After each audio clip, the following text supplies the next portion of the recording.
Hi there friends.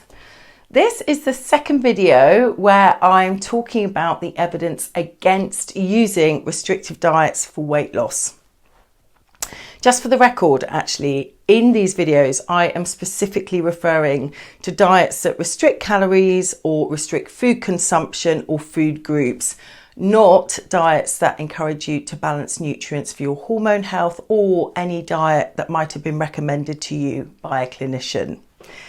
So in this first video, we're going to begin by talking about sustainability. And this might seem like a bit of a no-brainer, but I'm going to present you with the evidence. I'm also going to provide links to any further reading in the comments. So if you want to find out more, the links will be down there for you.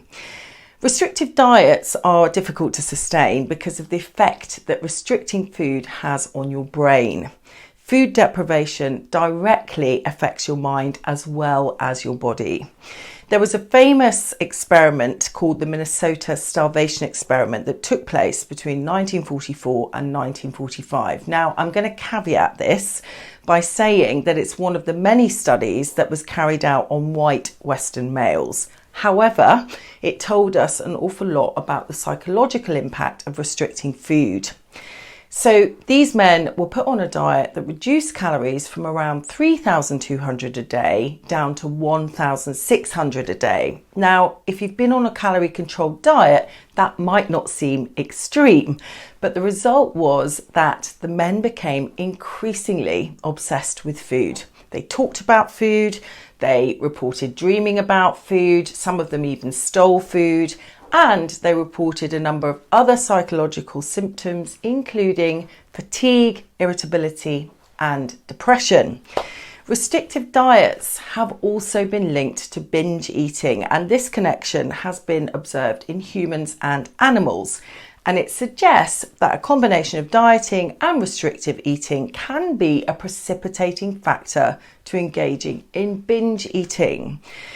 In very simple terms, this is what I refer to as the what the hell effect. It's kind of like when you can no longer continue to exert such extreme control over your food consumption, you end up by comforting yourself through overeating. So that forbidden fruit phenomena is very, very real and very well documented within research. Many of the women that I speak to complain that when they're trying to eat well consistently, cravings and fatigue are their worst enemies. I'd suggest that this could be a product of following a restrictive diet. And we're going to talk more about this in the fourth video when I talk to you about blood sugars. For now, make sure that you look out for the next video to learn about a very important thing called metabolic adaptation.